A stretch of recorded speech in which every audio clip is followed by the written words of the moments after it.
Very good afternoon, ladies and gentlemen. You're just right in time for the Farm Drive show here at AFarmers Media with me, Brian Mwenda. Now, today we have witnessed so much in terms of news and everything around there.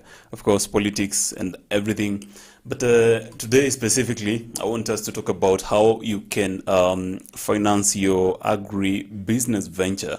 Of course, there are very many different ways that you can access funds, of course, by saving. You can talk about taking credit from commercial banks, for example, from friends and everything. You can also talk about donations. You can talk about grants, of course. You can talk about venture capital. Of course, once you talk about credit, this is where you go. We're talking about things like loans, and of course, even credit that also loans that have no interest rate.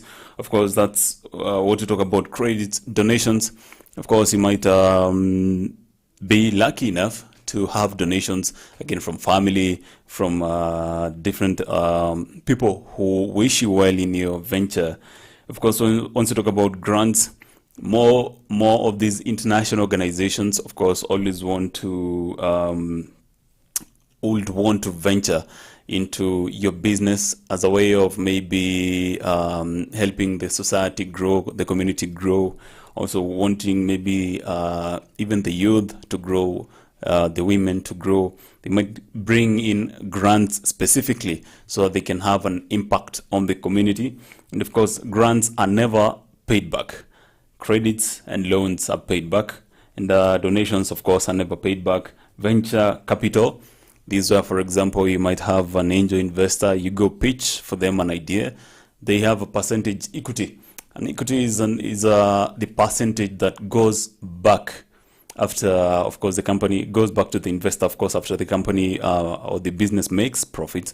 And of course, today we want to narrow down into grants themselves.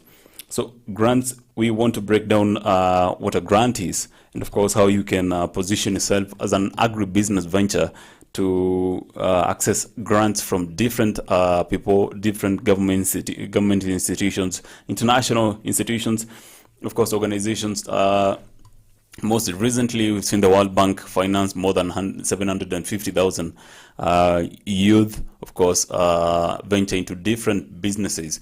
And well, I'm going to talk much about that in specific. And of course, I would say that the guy in front of the camera was lucky to participate in there, and of course be part of what was happening and see how things were.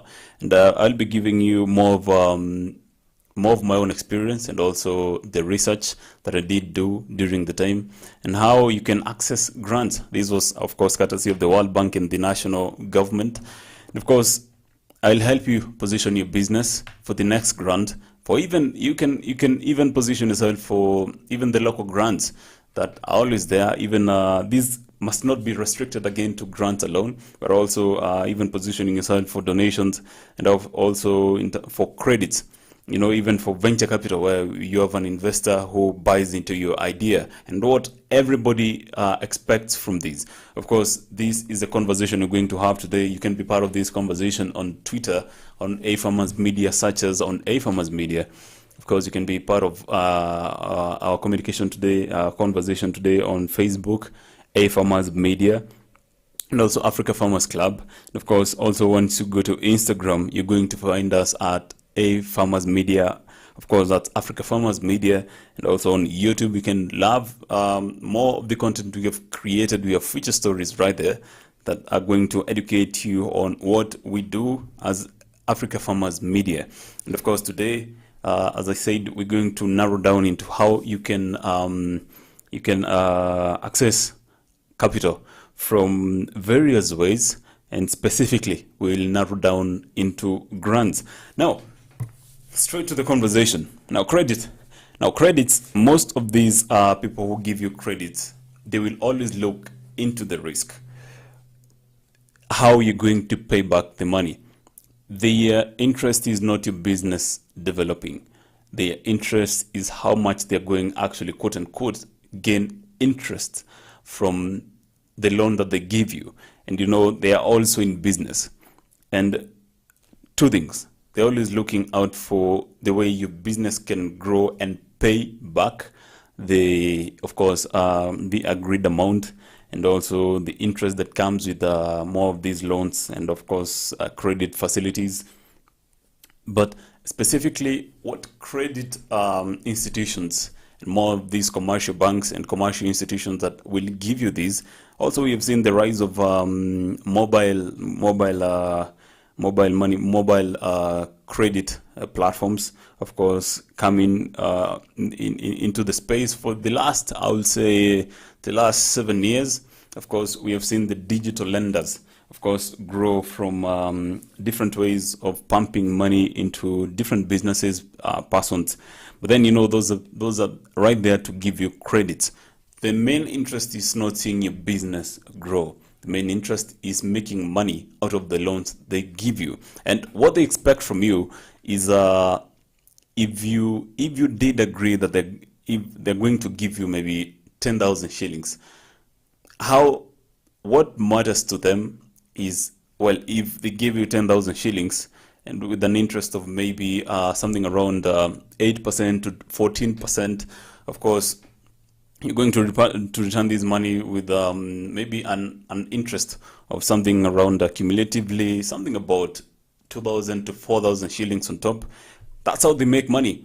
Their business is not how you impact the community. Their business is not specifically how you are going to impact yourself, to be honest with you. But then the main interest when it comes to credits is how you're going to pay back the money, and the main interest is even the money earned from interest. Of course, once we talk about donations, the person donating, just put yourself in the person donating in their shoes. What will you want to see? Maybe somebody grow themselves. So for these ones, because you're not paying back, so they're not after the interest aspect, because again, there's no interest that comes with the donations.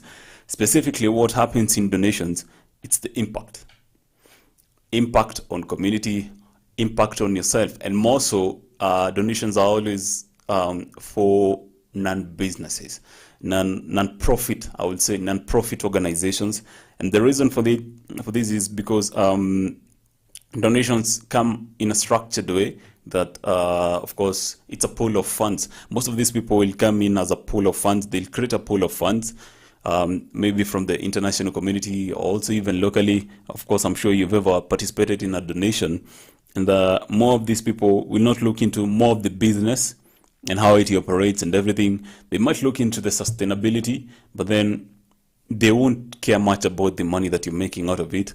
They will care much about the impact that it's going to have on the community. Or even once you talk about the community, you bring in the aspect of gender, and also you bring in the aspect of maybe people living with disabilities. How much are you? How big are you impacting on the same thing? So donations are not so strict when it comes to funding, of course, and accessing funding. So what you need to have is an impact story, create an impact movement that you can go pitch, and more of it is a problem statement.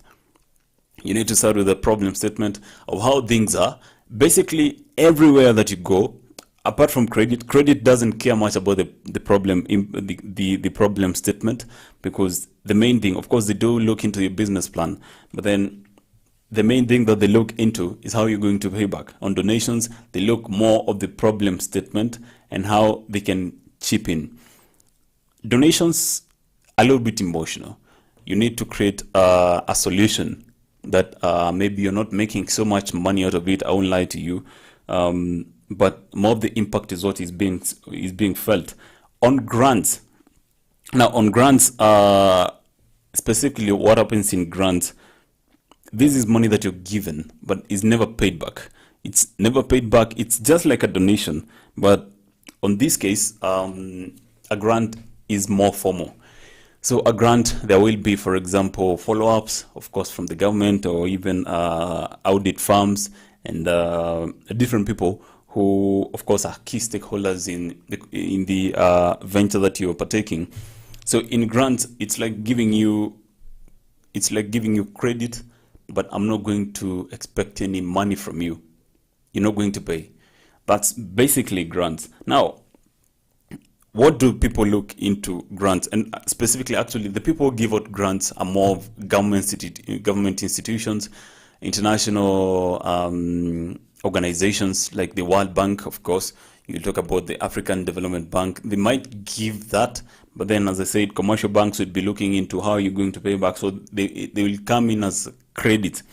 But then grants, mahali ambapo unaenda unapatiwa pesa, unaambiwa we'll be looking into how you're doing your business slowly. Of course, that's not a donation, because there are some strings which are attached, because you have to work according to some of the, actually not only some, but you have to work according to their way of doing things and what they want to achieve at the end of giving you that grant. And we did see a grant competition where, for example, in 2018, 2019, there was this business plan competition that was happening during, I think, in a period of 2 years. What happened with this grant? It was called the Mbele Biz. Of course, this was a competition. It was a business plan competition that was aiming at youth who have already existing businesses or even startups, but who have a business that they can sustain. It's not much about even the profitability. Of course, they did touch about the profitability, but they were talking about sustaining. They don't look much into the profitability. They look into how, if you're going to sustain, they're not going to look into the amount of money that you're going to make, but then if you can sustain that business for the longest time. And the key thing that they're also looking into is the impact of the money of the grant, of the business again, to the society. And once you talk about grants normally come with, again, as I said, some strings attached with the expectations you're going to do this, and this, and it's never released once. For a grant, it's never released once. It's because it has some strings attached. Of course, it's disbursed in tranches. You will find out that most of these tranches are still even being paid today to the winners of the Mbele Biz business plan competition. I'll give you a case sample of what happened back then. I was I will say a little bit fortunate to participate in the competition, where it reached out to very many people, more than 10,000 people. The people who did apply for this business plan competition and who presented their business plans were something around 11,000, close to 12,000 people. Business plans, in specific, business plans.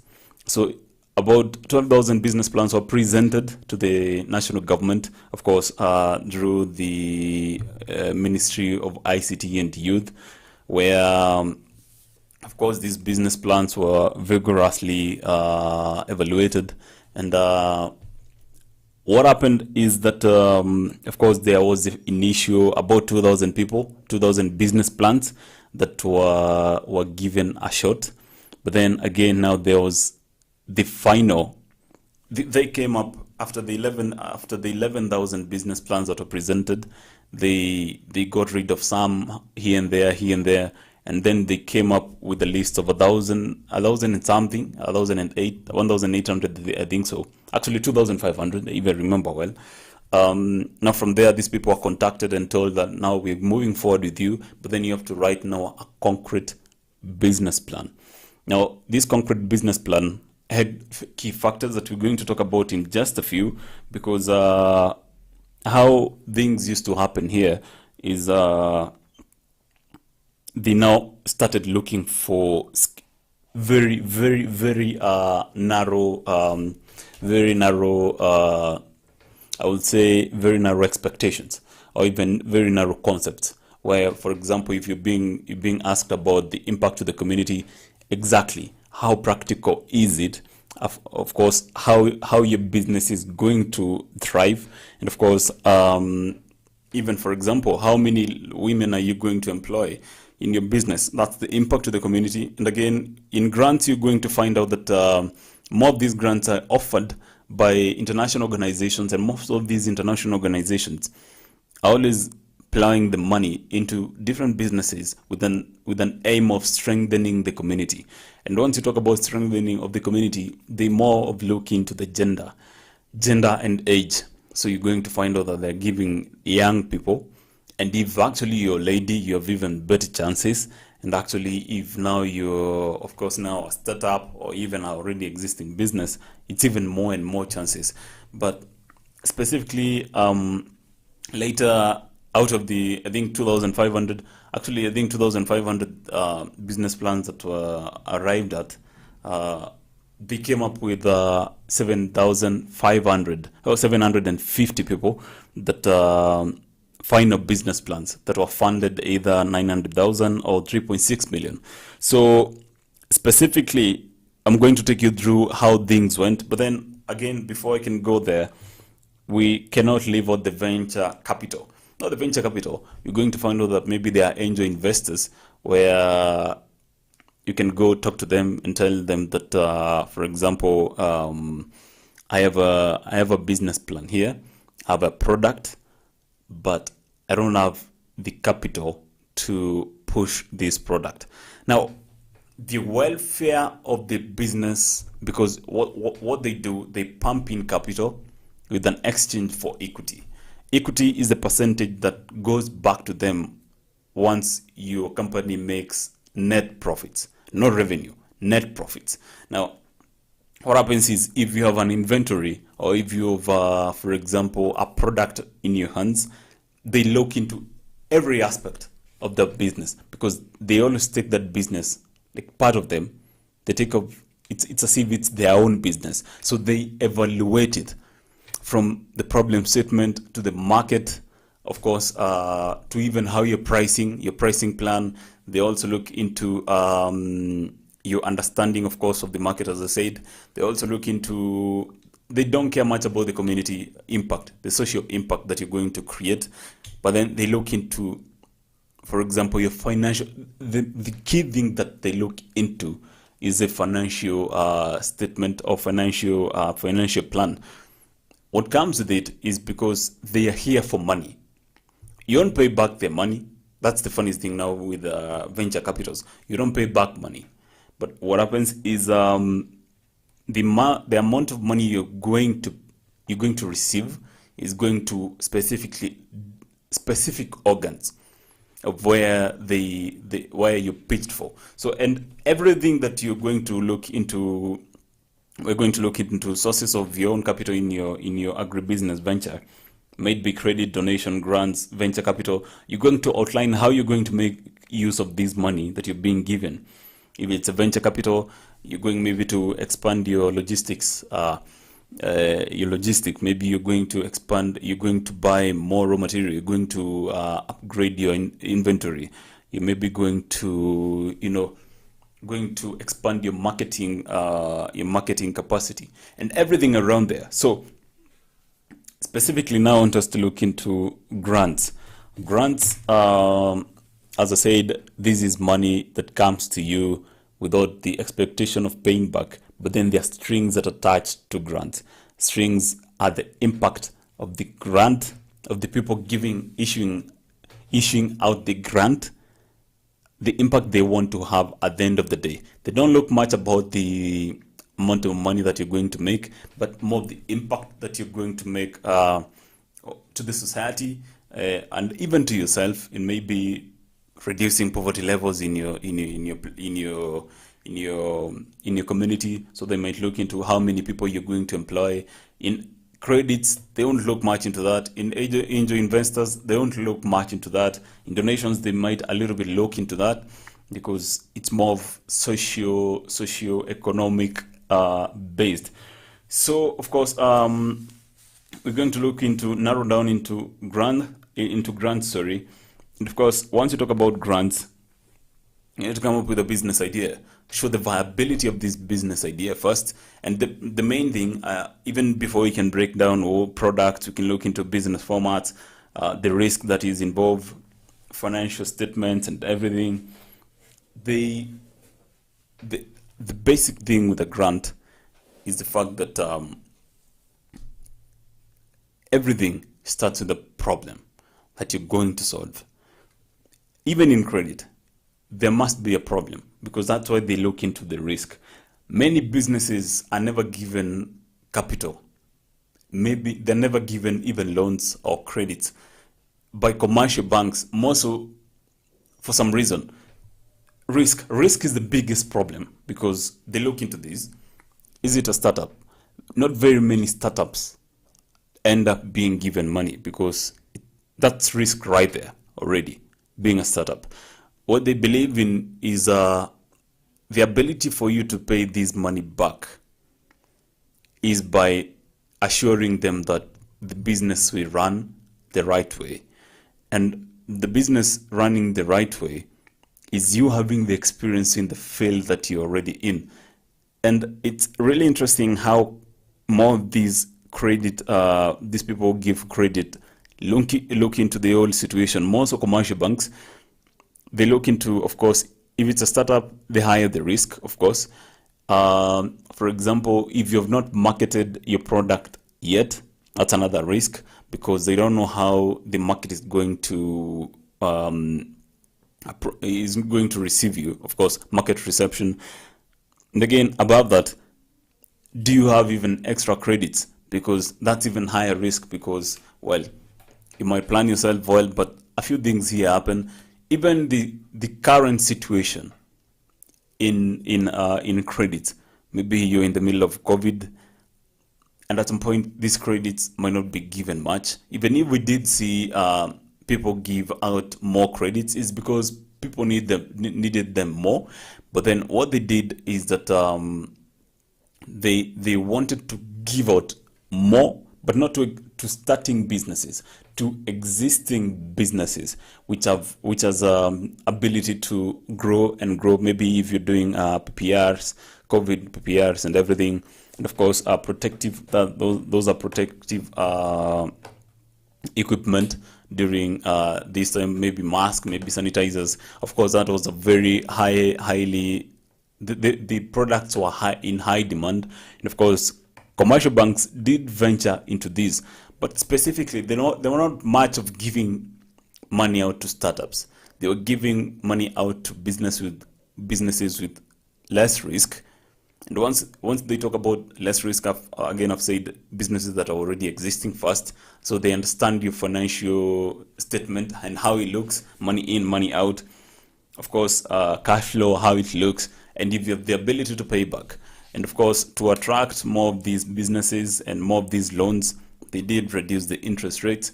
And again, this was also a ripple effect, as a direct or even ripple effect of even more insurance from, for example, the different insurers of these commercial banks. Of course, they did. It's always a whole science behind it, that every bank must always have. It's always advisable to have an insurer of the deposit, of course, that you're going to have. Of course, again, there's always a guarantee fund that comes with it, that hata ukichomeka huku, mtu akishindwa kulipa deni huku, still the bank is on some safe fit. But again, once you're looking into grant specifically, you're looking into community first. How are you going to impact the community? How are you going to impact the community specifically looks into how many jobs are you looking into creating at the end of maybe the first 1 year. And in terms of these jobs, how many young people are you going to create? And in these young people, how many more ladies are you going to create to employ? That's how they more look when giving you these grants, because they believe that we're in an era where we need to empower our women to own businesses, to even improve the living standards, and of course reduce poverty levels. And more of these grants you'll see once they're sent, maybe in a country like Kenya, the main aim, apart from, of course, empowering different genders, also it's also empowering the community around by maybe reducing poverty levels. Employment, that's reducing poverty levels. And this is how you target them. Community impact, of course, sustainability. You're going to create a business that is sustainable. But sustainability is the end result of a few things. Sustainability means that you understand the market and how even stable the market is and everything around the market. Again, they have to look into how your business does solve a problem. Remember, there's always a problem statement in every business. Every business has a problem statement, the problem that they're solving. Maybe, for example, people are overspending on maybe fertilizers right now.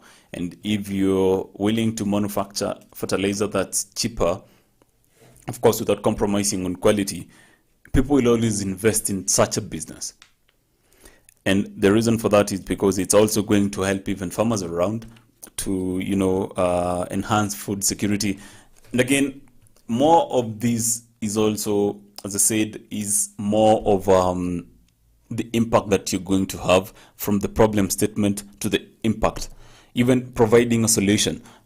More of these grants, you're going to more provide a solution, and at the end of the day, you're going to maybe have a ripple effect or a direct effect as a result of providing a solution towards that. And of course, in now writing the business plan, the business idea by itself. So in everything that you start, you always want to find a problem where it is.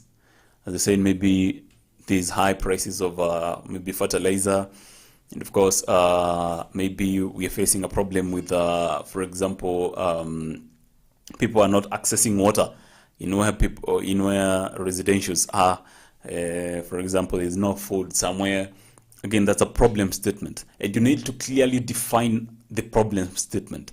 By defining the problem statement, you need to put yourself right in the middle of that person's life that you're explaining. You need to explain the situation, how it looks, while building on the problem statement, how the situation look on ground specifically. And of course, from there, then pull out of that situation, go to now somebody is providing a solution. What solution are you providing towards that? Now, once you think about a problem and then I'll pull out and then I'll go to the provider of the solution. This is where now you look into, for example, the spending power of these people. Is it going to merge well with the, of course, the spending power of the people? For example, if you're offering logistics, of course, if you're offering logistics in a place where people are walking for even 20 kilometers without access to anything, access to transport means and logistics, that's the problem. You're offering logistics, but then these logistics that you're offering, how cheap is it? And for example, actually in agriculture, one interesting thing in agriculture, you'll always get it right in pitching an agribusiness idea. Basically because food is a basic need. Clothing is a basic need. Even I would say housing or quote unquote shelter is a basic need. Those three, you never get them wrong. But again, nowadays we have, for example, education, and even technology nowadays is part of our lives. So people have ventured into this, and specifically now in agribusiness, for example, farmers are facing food wastage. How exactly are you going to solve now the problem of food wastage? You'll go to different farmers and they're going to tell you that they're putting in so much money into their farms and they're not receiving anything out of it. So maybe during the harvesting season, maybe that's when the produce gets well, it does not access the market, maybe by poor prices, of course, maybe by poor harvests, maybe by logistics. So how do you plug yourself into these problems? It's always good to first also during writing down your problem statement to come up with facts that are verified or facts that you've gone on ground and listened to or even established. So, for example, if farmers have a problem in letting their milk access the market, then how do you provide a solution? First, maybe you can offer a logistic solution. Then it's not a logistic solution, you can offer storage solution. Always remember that you cannot solve every problem. You can specifically come into the problem and solve a specific angle of the problem. So if it's access to the market, you come in as logistics. But then if then you cannot provide logistics, you can provide a cooling plant for the same. That's the role of I would say that's the role of grants. Grants will look into the problem farmers are facing right now, and then the solution that you're going to provide. And also, you need to understand, even as you look into the solution and the product that you're providing, you also, as I said, you're going to look into the spending habit, or even the money that comes with first even buying from farmers, or even renting the plant to these farmers. And apart from that, how much, for example, they do sell. You need to understand these finer details. How much they sell, then if they're going to use your plant, how much they're going to save, but then how much you can even yourself save, or even yourself, how well can you reduce the cost of course, the running of the business. Also, for example, you'll find out that people are providing cooling plants with solar solutions, where you don't need to pay for electricity in order to run such a business. So they reduce on the cost of electricity, use solar, and once you bring in solar, you have to factor in now everything, because in every solution that you're going to provide, you need to narrow down onto everything and how you're going to cost save. Of course, now, for example, today we can pick up on an issue of logistics now, where we have farmers who do not have access, who have cows. Yes, their cows are producing good milk, but then their cooperatives, or even personally, they're not able to take this milk out there to the market. But of course, that's a market gap right there. But how exactly do you bring in this solution? Through accessing a grant. So the problem is already there's milk, but then accessing the market is the biggest problem. But how you bring in now a product that can solve is now, for example, logistics. You can offer, for example, let's take a case sample of the pickup tuk-tuk. Maybe you're offering that as a solution again. So you need to look into, at the end of the day, what do you want to achieve? You want to reduce milk wastage. But again, remember, you understand the market out there and how it looks. So, and you also understand, for example, what the farmers do expect. So you're the link in between the farmer and also the market. So specifically now, once you're applying for a grant, what you quote first is the problem statement, and then you bring in a solution, which is maybe now the pickup tuk-tuk. Now from there, you have to narrow down into running this business itself. How are you specifically going to run it? You need this tuk-tuk needs some, for example, some fuel to run, and also it's also subject to wear and tear, and you want to reduce the risk again, so that you do not even incur so much money into running the business, or even if you incur so much money, it's going to have returns on investment. Of course, remember, even if it's a grant, it's always important to make money, which also informs later the sustainability model. So you have to look into, for example, what's the solution you're offering? A tuk-tuk. Why? Because we want to help farmers transport their milk from their farms to maybe to the market. How are you going to do it?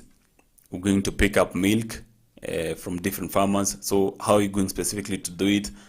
go to every homestead. Maybe that's a solution. That's one. Or maybe go pick up from one collection point or 2, 3 collection point. When? Maybe in the morning, specifically. Where, as we said, the collection points, specifically how you're going to do them. And even on the how, it's how you even going to fuel. Are you going to source for labor to help you maybe operate the tuk-tuk, the pickup tuk-tuk? That's going to help do that. What are some of the most important things that you need to consider also in offering the transport logistic? Maybe you need to buy some milk. I'll just call them cans, jerry cans. I would say that. Then what type does not affect the quality of the milk? So you need to narrow down into everything. That's the how you're going, the product itself. So you need to bring out the whole product. You need to understand the whole product, how it works, the problem, the challenges that it does face, and how you're going to overcome it. Because even down here, we're going to look into the risk that you need to declare. In most of these grants applications, you're going to declare the risk that you can see in the business, the risk that you can presume. And of course, that's more of the product that we are talking about. Now, once you have the product, once you have the problem statement and the product, now you have to now understand the market. Remember, the market for this, for example, this business idea of ours of tuk-tuk, pickup tuk-tuk, to help farmers access the market. Then how does the market look? Of course, once you look into the market by itself, you are going to understand the pricing plan. You know, the two sides of these tuk-tuk. There are farmers who are using your tuk-tuk, and also the people that you're going to take milk to. That's now the other end of the market. So you need to understand, well, the farmers, how much they are selling their milk for, and of course, how much the milk is being bought for from the buyer of the milk, of course. And now you need to understand. Actually, understanding the market always helps you understand how you're going to make money. It does inform basically that. And of course, once you talk about understanding the market, that's when you come up with a pricing plan. For example, every liter of milk that we're going to buy from you as a farmer, we're going to buy at 37 bob because we're selling to the buyer at 50 bob. So my profit margin here, the revenue that I'm bringing in is maybe out of 200 liters of milk that I'm buying from you. Of course, selling at 50 bob per liter, that will give you close to 10,000 shillings. That's the amount of revenue that you're collecting from selling the milk to the buyer of the milk. But then remember, you're buying maybe milk from the farmer at 30 bob, let's say, for example, and you're buying 50 liters. That's something around 1,500. Well, again, farmers, we're always there. That's 1,500. Of course, this should be even less than that. Though we look into the calculations, but more of these, you need to sit down and understand how much you're buying from the farmers, and how much you're going to buy from, you're going to sell the milk by itself. Of course, sorry. If you had 200 liters buying at 30 shillings, that's going to give you 6,000 shillings. That's the amount of money that you're going to leave to the different farmers. So in 10,000 shillings that you collected from the market, of course, and the 6,000 shillings that you've left to the farmers, your profit margin, your gross, actually on these 4,000 shillings, you need to deduct now the fuel that, of course, you've used. On that, you need to deduct maybe the amount of money that you're going to pay the person who did transport the milk to the farm, to the market, of course. And at some point, if it's a legal entity, you're going to even deduct some tax duties, obligations. But at the end of the day, the net profit is now what you establish from the market, which also informs the pricing. So most of these people, and well, the current situation in Kenya, what happens is most of these solution providers do start pricing from the market, how the market is buying, to now the cost of running, the cost of operation of the business. Now that's when they come up with the pricing that they're going to give you at the farm gate for different produce. And of course, if you do talk about that, of course, as a solution provider, you need to make money out of such a business. So you'll be looking into pricing your giving prices that are fast, competitive in the market, and also that are going to give you some cash at the end of the day in your pocket. And of course, you also need to understand how you're going to approach the market, because when it comes to the market, it's very important to understand who is offering what, and even who is running this market. What's the sustainability of this market? And of course, any sure market in your business plan will always get a funding, will always be a priority when it comes to funding. So if it's a contract kind of farming, most of these organizations that do give grants, they are sure going to give you grants.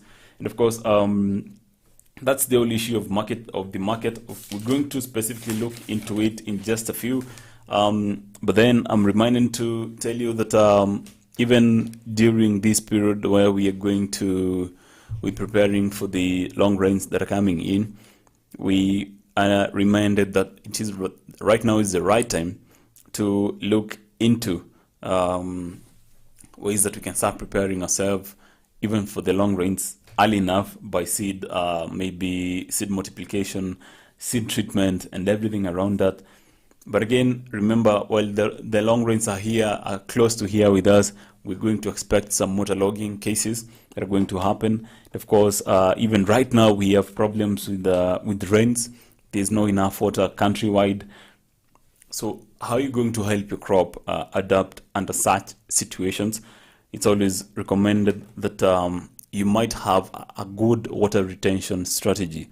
Of course, most of these crops are going to have a problem with stress. Crops also get stressed because of the high amount of sunshine or maybe heat that is happening right now. Some parts of this country are even receiving more than 40 degrees, actually, quite interesting. So some crops might a little bit get stressed. And of course, Omnia has created a very good solution for you to ensure that you're prepared for the long rains in case there is waterlogging. And even right now, you can apply into your farm if you find cases of crop stress where they bring you the Megacat P. Now, this Megacat P, how it works? So it does help you. It does help the crop, of course, increase the root density. Root density means that the roots are going to, of course, expand going down, and this will ensure that there's proper nutrient uptake by the crop while in the soil. So they say once you do notice that this is going to happen, make sure that, of course, you want your crop and your roots to take up enough water, the little water that you can get from your soil. Of course, you want that, so it's going to increase your root density, and of course, it's also going to help your crop take up good nutrients and ensure that at the end of the day, your crop can hold the center right now, because, well, the rains are coming soon enough, and we're going to witness very, very many cases. Of course, we're going to take a short commercial break, and when we're back, we'll be looking into, of course, deeper into the market. We're going to look into the profitability model. We're going to look into the unique selling point, the value proposition, what we mean by value proposition, of course, even how to position yourself for the market. And again, even above that, I'm going to look into the problems, the financial statement that comes with expecting while writing down your business plan while looking for grant. We'll take this short commercial break. We'll be back in a few.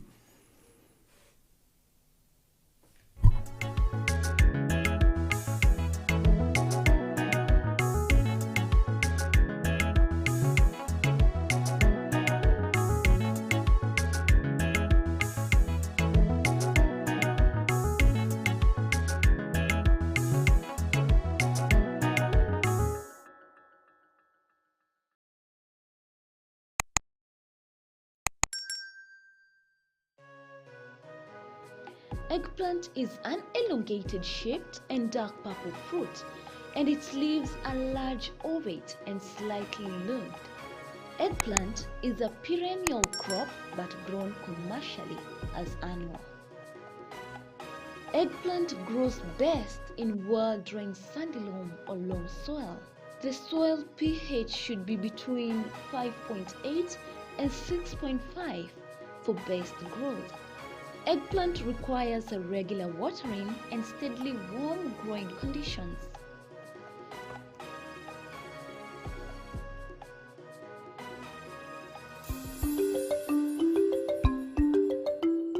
Pesticides can be very harmful to humans and environment if they're not properly handled. Safe handling of pesticides involves proper selection and careful handling during mixing and application. However, as useful as they are, they're inherently toxic. Here are some ways you can handle pesticides for your own safety, your farms, and the people around you. We are looking at reduced accumulation of obsolete pest control products in the country as one. We are also looking at the associated conservation of environment and also protection, conservation of beneficial insects such as pollinators and predators, which are used to control other pests. Before you use the pesticide, read the label and leaflet carefully. Measure the required quantity of pesticide. You have to have adequate clean water for the mixing. Adequate meaning enough to dilute the pesticide and also enough to do the cleaning of the equipment and yourself after the application. During the mixing process, you are also supposed to be wearing your personal protective equipment or PPE, and this is to avoid exposure to the pesticides. Applicators and handlers need to wear appropriate personal protective equipment specified on pesticide product labels by pictogram. In hot and humid climates, the wearing of additional protective clothing may be uncomfortable, and pesticides should therefore be applied during the cooler hours of the day. Care should be taken not to touch any part of the body with gloves while handling pesticides. Avoid spillage and prepare spray fluid in well-ventilated area. Do not eat, drink or smoke when handling pesticides. Check the spray equipment before use for any leakages and accurate delivery of spray solution. The nozzle should be directed to the side, away from the body. This prevents applicators walking into the spray cloud or recently sprayed foliage. Inspect equipment regularly for leaks. Leaking equipment should be repaired and the skin should be washed after any accidental contamination. While applying pesticides, be sure to follow application instructions precisely. More is not better. Unnecessary and/or incorrect application can result in exceedance of maximum residue levels, which can make the produce unmarketable. All consumers want to eat safe food. So whenever there is an issue of what we call exceedance of pesticides, or what we call maximum residual levels of a particular pesticide, then what happens is that the market becomes very concerned because they want to assure their consumers that they are eating safe food, which basically is healthy. And then what they will do is that they are going to discontinue the supply of the products that you're exporting. In contrast, responsible and correct pesticide use following good agricultural practices protects the crop and keeps residues within acceptable limits required for sale. Incorrect application of pesticides can damage the crops and have a negative effect on human health and the environment. The vision is basically to ensure that we can bring as many farmers to understand the importance of safe use of pesticides, to understand the institutions that are involved in regulation of pesticides, to understand that pesticides, when used well, will support production or increase production, and more importantly, the risks associated to the environment from pesticides. Once you've finished applying the pesticides on target crops, empty the spray tank completely after spraying. Spray any remaining spray mix on the ground of the treated crop. Triple rinse and puncture the empty pesticide containers and place this in a safe place for disposal. Ask your supplier or agro dealer about a collection scheme. Clean the spray equipment immediately after use. Decontaminate protective clothing and footwear through following proper laundering or cleaning instructions. Wash the hands and body thoroughly with soap water. A sprayed field must be marked and unauthorized entry should be prevented. In case of suspected poisoning, please refer to the label for instructions and call the poison center on toll-free line indicated on the label. Report the specific pesticide used. Mishandling pesticides could have adverse effects on not only plants but also humans and the environment. Proper care and instructions should be adhered to always. Farmers are advised to attend available trainings on good agricultural practices and pesticide use within their counties to ensure safety while handling pesticides. Remember, proper usage of pesticides increases yields and market access for your produce. Food safety is everyone's responsibility, starting with the farmer. Dawa bora, mazao bora.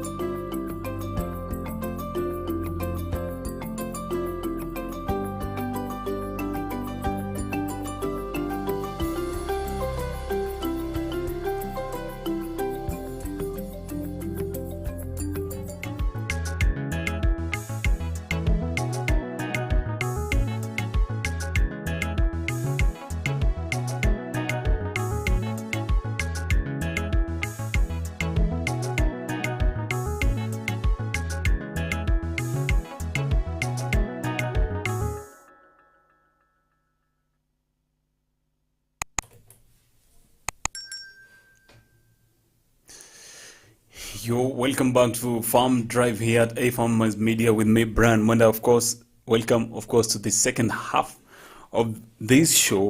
Of course, today we're talking about how to plan and how to place yourself specifically for grants, to make money, to source for money that comes in form of a grant. Of course, we did talk about credit, we did talk about donations, we did talk about angel investors. But specifically, how do you position, and that's especially called capital ventures, where we have angel investors. But how do you place yourself specifically for grants? What they do expect from you? Of course, they expect that you're going to touch the community, you're going to have a sustainability model, and of course, you're going to, also grow as a person. Of course, we are going to talk about more about how to position yourself. We did talk about how to create a problem statement. Is putting yourself right in the middle of how things are, the problem and how big it is. And it is well placed when you have numbers and how these numbers are being translated when in terms of impact. Of course, apart from now, the problem statement is now the product that you're offering. Specifically, this product that you're offering, how is it going to impact the problem that is already there?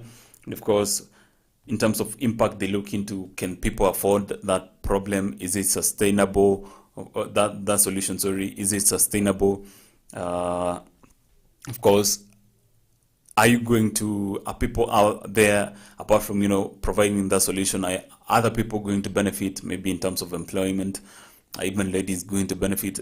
Again, it's a world where we are promoting women in business, of course, in terms of employment, even management of the different businesses. Of course, we did talk about the product itself, how well it runs, how it happens, even the raw materials that are involved, the sustainability of why you're even getting these raw materials. You need to understand that. For example, of course, we did come up with an example of we have a problem where farmers are having a problem accessing the market with their milk, and how you're jumping into this problem with a solution. Maybe you're offering that pickup tuk-tuk, and the impact of the problem that you're going to solve is that you're going to provide a market for these farmers to continue making money out of the dairy business that they're having. Of course, you also need, we did say that that's one market. Of course, that's one market that you're going to look into. The farmers are your market. You're going to buy milk from them, and then you're going to link to the other external market out there. So how you're getting into this is providing a solution, more of logistic solutions and also storage solutions. Of course, before you can move on, I'll still urge that you can continue following a conversation here on AFarmers Media, Facebook, AFarmers Media, on Twitter, AFarmers Media, on of course Instagram, AFarmers, on even YouTube. You can watch some of the contents that we have. We have feature stories. We have very many things that can educate you. And of course, I want us to dig deep into the market, consumer patterns. How many times will you buy from farmers, for example? How many liters are required by, of course, the person who buys milk from you? Of course, that's the other market out there. So if you're supplying to, for example, Nairobi CBD, then how are you going to to meet their demand? So as I said, most of these solutions are approached from the market side of it. Then, of course, you need to understand, for example, what order have you been given? Let's say 200 liters of milk is what they need you to deliver. Of course, once you look into that, how many farmers are going to provide 200 liters? Assuming that every farmer is going to give you five liters each per day. So 5 farmers, I'm writing it down here. So each giving you one farmer giving you 5 liters. So of course that will give you 40 farmers. You'll need 40 farmers to have 200 liters of milk, and they are going to buy the milk. Maybe the hotel that you're selling to or restaurant that you're selling to, they're going to buy the milk at 50 shillings each liter. If they're going to buy at 50 shillings each liter, you're now going to break down how much you're going to give every farmer. Now, you're going to, and more of how this business runs, again, that's the Kenyan way, I would say, is they first deduct the amount of money of running the business first, and even how much they also want to make out of the business, and also how realistic the competition looks in the solution they're providing. So, and even where farmers, for example, where farmers are even selling to other milk cooperatives, even through other milk cooperatives, and even those people buying from farmers, they're always looking into, okay, this is the amount farmers are fetching from, for example, selling to maybe, let's say, Kitengela Milk Association, association. Maybe they're buying at 30 bob. The unique selling point has to be two sides. What solution are you offering to, of course, the first market? Remember, in this case, we have two markets. One market is the restaurant that you're supplying to. The other market is the farmers who you're buying milk from. So in order for this restaurant to even take up your solution, they look for two key important things. They look for reliability, of course, and of course, they're going to look into even the pricing that you're going to offer. So if you can offer a little bit of a cheaper price than the market price that maybe they might be facing from different competitors that are doing the same job, always remember, you might not face a direct competition, but even indirect competition is competition. Maybe there are people from different places supplying milk. Even when it comes to milk, even in your own house, when you do not have milk, you might have some coffee. Coffee is a competitor to milk, some sort of way. So even if it's not a direct competition, even indirect competition is still competition, and you need to figure it out and how you're going to have a market edge over it. So you need to first look into the pricing of the market. That's how much the competition, how it looks. You need to understand the competition first, and of course now from there, the consistency of supplying to the market. Of course, many suppliers will always offer consistency. Now, consistency can come in two different ways: quality or quantity. Now, once you talk about that, you might be offering 20 liters of 200 liters of milk every day, but then these 200 liters of milk, maybe 50 liters get spoiled every time. That's why quality and quantity always need to somehow they need to merge every time that you're approaching the market. And then pricing is another issue. Now, as I said, you need to have a better competitive edge above other businesses. You can always look into the pricing. How much am I going to sell this milk? Maybe, it's really interesting that even 2 bob can make such a huge difference. 2 bob per liter can make such a huge difference, even to farmers, because this translate.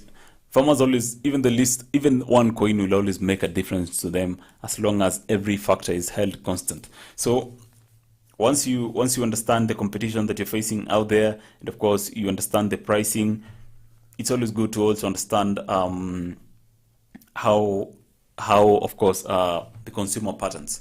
Now, consumer patterns is how these people do consume these solution that you're offering. Now, the consumer patterns, for example, you have a solution, you have a tuk-tuk somewhere that you're buying milk from different farmers. But how do they wake up? What time do they wake up? Of course, what time do they milk? And what time do they access the market? What time do they take their milk to the dairy? Or what time do they sell their milk? It's always good to understand these finer details, because at some point farmers will always look for the better deal, because that's a consumer pattern. Are you going to deliver? Are you going to pick milk closer to them than maybe your competitor who is offering the same solution? Are you going to pick up from them? Are you always going to be there on time? Because always remember, farmers are not always there every time to wait for you as a person who is providing a logistic solution. Always remember that consumer patterns are very, very important, because competition right now is very high and people are always looking for the slightest things that merge well with the consumers and they're going to be happy with. Consumer patterns on the restaurant side of it, of course, we say that we're taking this milk to a restaurant. If the consumer patterns are this way, how many liters of milk do they buy per day? What's the quality of milk they do buy? And even, of course, how much they spend buying even this milk. So you need to understand the consumer patterns. And obviously, even these farmers, how often do they need their money back, their repayment plan? Are you offering the money immediately while buying the milk, or are you going to buy and then maybe take the milk from them and then maybe pay after every end month? That's the consumer patterns. Of course, you need to understand them, and it's always good to understand a consumer and then come up with a very good solution, a very good policy that you're going to enforce while providing some of these solutions. So once you understand the consumer patterns, now you have the unique selling point, Unique selling point is not the pricing. Basically, it's never been the pricing. The unique selling point is how the solution is better than other solutions. Pricing is not much of the unique selling point. Might be just one of the points that will sell you, but then the unique selling point is the fact that you have such a good way of paying your farmers. Maybe you pay them after buying at farm gate. Maybe you do that. But again, above that, maybe you also buy feeds from maybe where you're delivering milk just a few meters away, and then you bring to these farmers. That's another thing. You're providing an extra value to these farmers, and that's unique selling point. Even the for example, when it comes to competition, unique selling point might be, for example, you're always the type of storage that you provide for your restaurant, for the person you're going to deliver. It doesn't spoil the milk. Already that's unique for them, because maybe in a percentage of 200, in maybe 200 liters, maybe just 5% or 1% gets spoiled. So 180 liters is what's meaningful to them. But then if you can reduce the risk of maybe the milk being spoiled, the better. That's why you need to invest into the right logistics or even storage facilities. That's the unique selling point that you offer, or even an extra value that you do offer to your customers. Of course, once we talk about we're done with the market, always remember the pricing plan, competition, unique selling point, which is also the marketing edge, consumer patterns. Now, once you're done with that, it's always good now to consider the risk that comes with it. Now, it's always good, and anywhere that maybe you'll go, people don't expect your business to be 100%. And actually, I'm not so sure there's any business that is 100%, is giving 100% of how it is expected to give. At times, I always itches here and there, natural, maybe in-house. The things that do happen, that every business is expect to have its up and down, and people do expect you to write a risk and how you're going to overcome it. For example, in this tuk-tuk business of ours, Eska Pickup Tuk-Tuk, which is transporting milk, buying and transporting milk from farmers to this restaurant you're talking about, climate, weather might be part of the risk that you're going to face. If it's off-road, it's one risk that you need to write down, and how you're going to overcome it. Always remember, in every business, in everywhere that you always go, people will not expect you to just write a problem. People will always expect you to come with a solution. Just put yourself in somebody's shoe, somebody who is offering you cash. You're going to listen to somebody, and they give you problems after problems after problems. But what's the solution to these problems? And the truth is that nobody is a genius, of course. So even the person you're pitching to this idea, they even might not even know the solution. They might throw in an idea, but then that doesn't mean that it's the solution. So you need to come up with a solution to some of this risk. For example, if you're going to overcome the issue of maybe rains, if there are those types of roads where, when it rains, they're not so good, hazikai vizuri sana. It's always good to know how to overcome it. For example, that you're going to have maybe a 4-wheel, that's a way of doing it first. You can also have a way that you're going to pick up from different farmers. If it is so much interior, if you're picking up from very interior places, you can always know how you're going to talk to the farmers that can bring closer to somewhere that you can pick and not going to be affected by maybe heavy rains. Of course, another risk that you might face is, for example, the breaking down of some of these storage facilities, and even the tuk-tuk by itself. So you always need to understand that even the tuk-tuk itself is not going to be 100% every day.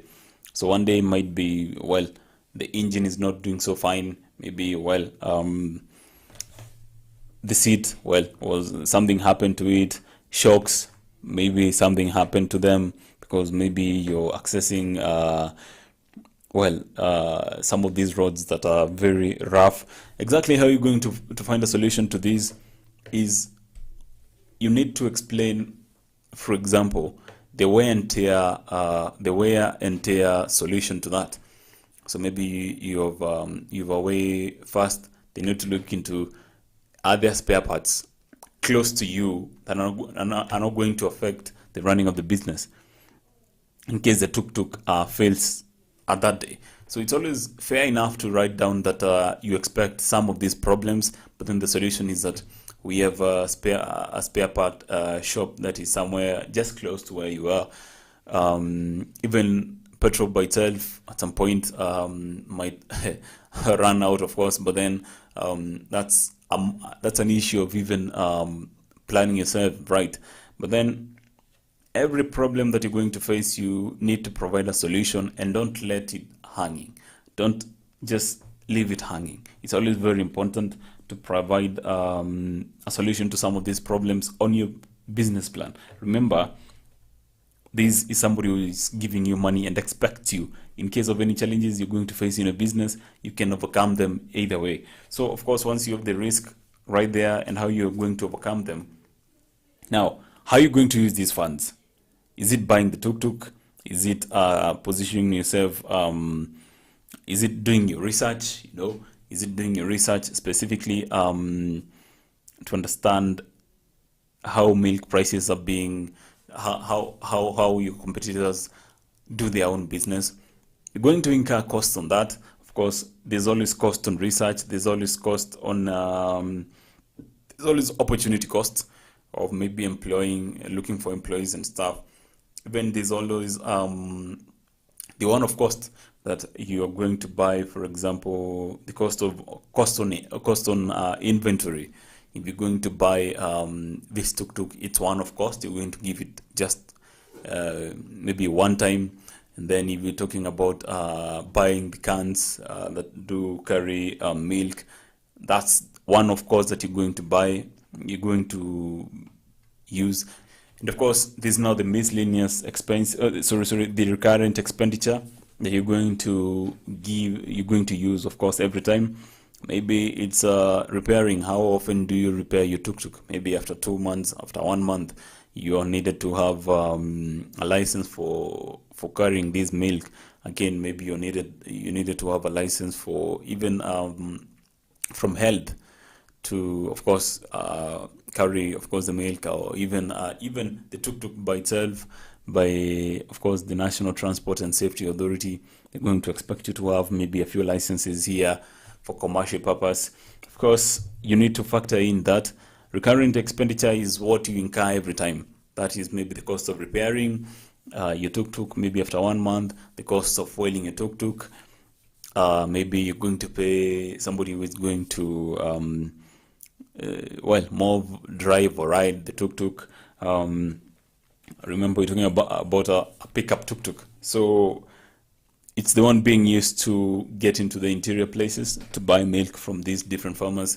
And you need to also look into every expense that comes with it. Recurrent expenditure is what you expect to always recur, maybe after every day, every month, every week, more of every year. That's recurring expenditure. But above that, you need to specify that you also need to consider some miscellaneous expenses. Basically, in doing your business plan, miscellaneous expenses should not pass past 10%. 10% is 10% of the initial capital is basically miscellaneous expense, where, for example, the unseen expenses, or maybe those expenses, or maybe on transaction of your M-Pesa money, all those tule tu pesa kidogo kidogo twenye uko umepangia ama tudogo twenye wezi andika kila mali at the end of the day. Of course, it's always good to also consider the fact that you need to have some savings. You need to put some money somewhere, because you cannot run on a very tight budget. It's always good to have some extra cash for maybe the running of your business for the first maybe 6 months or even 1 year before, even if it breaks even, you need to remain with some cash, because, well, things happen. Your tuk-tuk might break down, the engine is not so good, you used all your money in buying maybe the cans and, a few things here and there. It's only good to set aside some cash that is more for emergency and also for the continuity of the business. And also, if it's of course, we did talk about recurring expenditure. How you're going to use the money is a very key point in writing down your business plan for grants, because they want to see that you can be accountable. Always remember, it's very good it should be a norm to always come up with a plan of how you are going to write down how you're going to spend. This ensures that they can trust you. The person giving you money, they can trust you, because I would say it's very basic that accountability in, for example, grants, not even much about the credits, but then much about the grants and also much about the donations. People always want to see some of these things that you did write down are very accounted for. And of course, above that, once you look into the risk and once you look into how you're going to use the money, now you have to look into the impact of this business idea that you're doing. First, as I said, grants. More of these grants will come with some strings attached. Maybe is it impacting the community? How many job employment opportunities are you going to put out there? Maybe in the first 1 year, and how they look into these. Maybe it's a permanent job and part-time jobs. So, how many jobs are you going to create? And of course, the reason for this is because once you create a job, you reduce the poverty levels, of course, by increasing the income of the people, of course, who are employed, maybe part-time or full-time.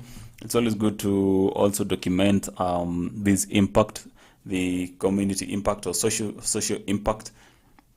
And of course, above that, in the community impact, you need, of course, as we said, gender is very important. And many people, and this is where many people get to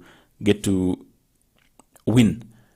If you're going to have a very good, most of these people will provide a very good solution and are going to even provide a very accountable system.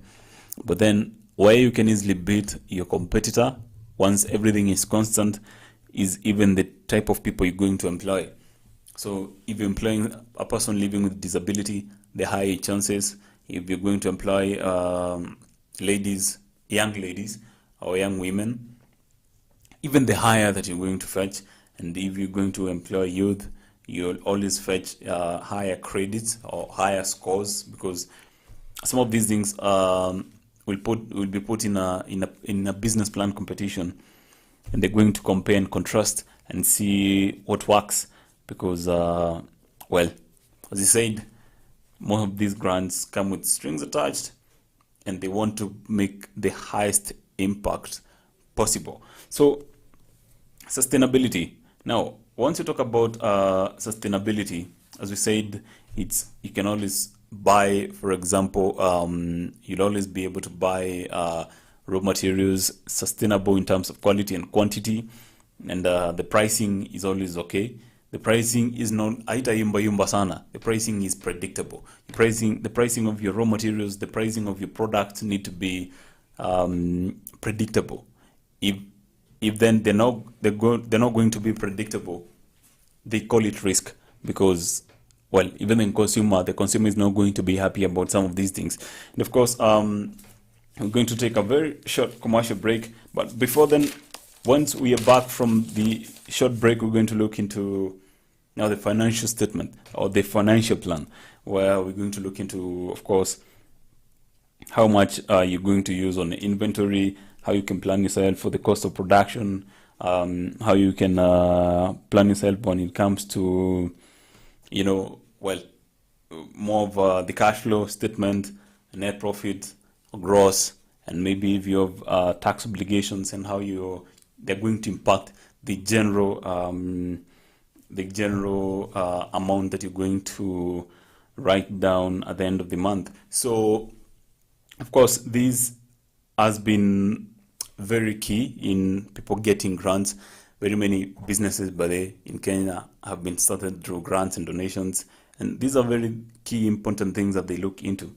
Some of these things that we've been talking about. And I want to come back after this short commercial break. We're going to talk about the financial plan and statement. But before then, I'll just remind you of a message by Markup and UNIDO, which has always been the safe use of pesticide. Of course, you've always been told that of course, dawa bora, mazao bora. You're always told that every time you buy pesticides from different agrovets, it's always good to first ensure that the label has a valid expiry date and the batch number. Of course, ensure the label is readable. Readable means, well, it's as basic as you can hear and think about it. You need to see it from a clear point of view. You don't need to strain because, again, it's not you going to use it. So you need to have a label that you can easily see. Always refer to the label for instructions on usage and safety and handling of the pesticide. Always ensure that the person going to use this pesticide has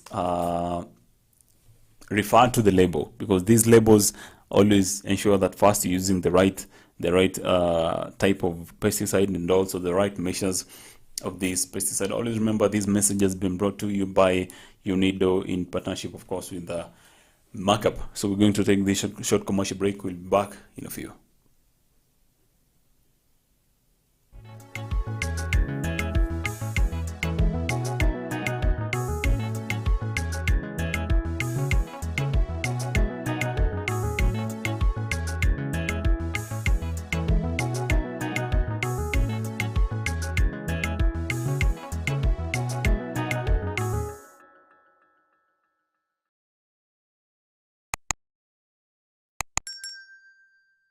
Agriculture is the art and science of cultivating the soil, growing crops, and raising livestock. Agriculture provides most of the world's food and fabrics. It is not only a source of food and income, but also creates employment opportunities for many people in the world. Over 1 billion people worldwide work in agriculture, generating 2.4 trillion for the global economy. The global impact of farming on the environment is revealed that 40% of the Earth's land is now given over to agriculture. Agricultural development is one of the most powerful tools to end extreme poverty, boost shared prosperity, and feed a projected 9.7 billion people by 2050. And we, the AFarmers Media, roll the carpet for you as we welcome you to our thrilling farm visits to different farmers that educate and inspire you in different sectors in agriculture. Catch us also on our shows on all our social media platforms as we bring you educative and informative information that will help you learn and guide you on your agriculture journey to success. Our farmers attain knowledge and grow profits.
Celery is a marshland plant that comes from the same family as carrots and parsley. It has long, firm and pale green fibrous stalks and grows in bunches of approximately 8 to 10 centimeters. The stalks taper into leaves at the top.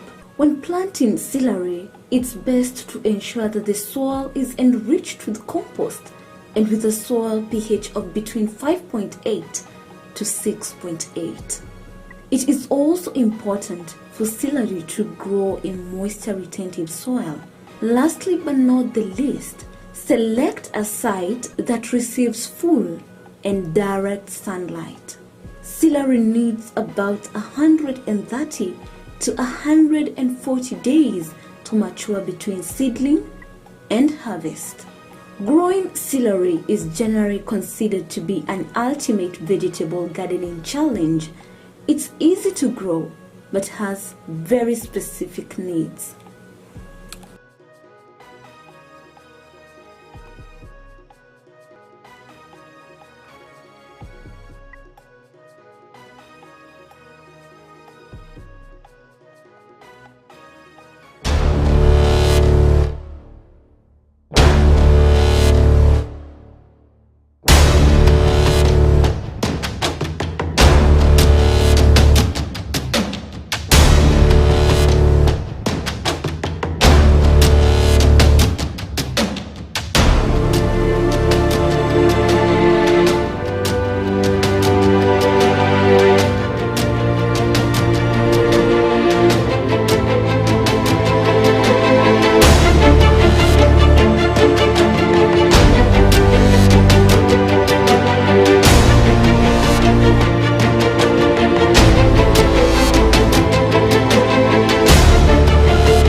A very warm welcome back to the last stretch of the Farm Drive show here at AFarmers Media. My name is Brian Mwenda. Of course, today we've been talking about how to position your agribusiness venture for a grant from international communities, of course, international organizations, mostly international organizations or even the local organizations, how to position your agribusiness venture. Of course, you need to write down a business plan, as simple as it is, but then key issues that is the impact, social impact you're going to have on this, or after of course having this business up and running, from job employment to, we're in a very good place right now when you talk about farming. And even as you come up with of course a business plan in agribusiness, it's very important to always anchor it to the Big Four agenda, which the national government is of course undertaking, which is food security. Always anchor your business idea to food security or a national policy that is, situated or even located or positioned towards your business plan or even your business idea. So it's always good to make sure that you click from up to down. Nationally, how your solution is going to help at the national level, maybe even at the county level and at the community level. So you need to make sure that part of the impact is nationally, part of the impact can be even in community, and even at individual level. How are you going to narrow down all these solutions that you're providing? Because impact is the main thing that grants look into. And of course, now after the impact, they look into sustainability. Now, sustainability, this is why we talk about understanding the market, understanding how you're sourcing for your raw materials, how you're going to look into different ways of providing the solution, and make sure that you're not providing only 1 month, only 1 week, you're providing for even 5 years and above, because many businesses are given grants to even stay there for even eternity, 10 years, 15 years later. How do you want this business to be? Of course, once they talk about sustainability, they always look into, of course, also the scalability aspect. Scalability, it means that you're going to grow the business. It's not going to stay there, because again, in ensuring that the solution, that the impact that you want to make at the end of the day, you're not going to provide an impact only once. It's always going to be there. And of course, that's the role of grants, because they do not expect money from you, so they expect impact from you. It's just like a donation, but then this one, there are more strings attached to it. So of course, now, as I promised, we're going to look into the financial statement or financial plan. Of course, we're going to talk about first how you're going to source for other monies. What's the value of the business that you're going to have? For example, what's the value of the tuk-tuk that we've been talking about? Of course, we did take a case sample of if you're solving a problem where maybe a community, your farmers are having a problem in, transporting or accessing the market. You come in with maybe a tuk-tuk and even a storage solution, maybe during the logistic, during maybe transporting your milk to the market. You need to understand how much the value for that is, and how much you're going to run the business for, and everything around that. Of course, they're going to look into sales revenue. The revenue you're going to have, of course, from even the basic sales. The revenue means that after I've sold this milk to maybe a restaurant, this is the money, total revenue I'm collecting from these sales. Now you need to start looking into now the cost of, for example, the cost of the sales. For example, that includes first you have to give back the money that you've bought. More of these solution providers do not give money at farm gate. They always give money after, of course, visiting the market, coming up with a pricing plan, and of course now that's when later they set prices of how much you're going to be compensated, and how much now you as a solution provider, you're going to compensate the farmer who is using your solution. Of course, once you talk about the same thing, you also need to understand that, of course, now the cost of buying this milk is factored in, and of course now you'll have now the cost of maybe of course maybe petrol or diesel. That's the cost of fueling that tuk-tuk, and then again there's the cost of accessing the market itself. You need to clean these cans afterwards. Of course, there's some cost that is attached to it. And of course, once you deduct the operating cost, and of course minus the total revenue, you're going to get a gross that the gross revenue or the gross profit that you're going to have at the end of the day in the balance sheet. Then now you have to now deduct the tax obligation. If you're paying taxes, if your business is formally registered by the Kenya Revenue Authority, and you've been given an obligation to pay maybe an income tax or maybe VAT tax and everything around there, it's always important to factor in that. And then you're going to have the net. Now that net is what you might say, this is what comes to your pocket. So the sustainability model, sustainability comes out of the final amount of money that you're raising, because they well, people giving out grants do believe that you cannot continue sustaining a business while making losses.